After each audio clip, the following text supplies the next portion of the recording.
So what does this mean for analysis, for our analysis folding matrix FA? We know now that in our special case of an orthonormal folding matrix, we have the property that the inverse of FA is equal to FA transposed, which we can also apply to our submatrices. And how do we get our matrix FA orthonormal? Well, we take our general inverse and set it equal to the transposed matrix. And that's what we are doing here.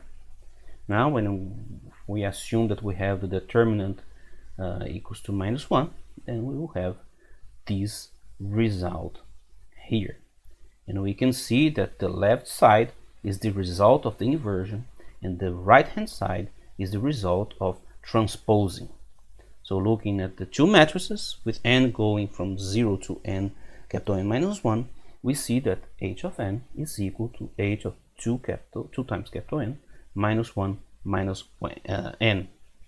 And this means that we have a symmetric window, symmetric around its center. So it looks the same forward and backwards. If this is the case, then also the FA is para-unitary.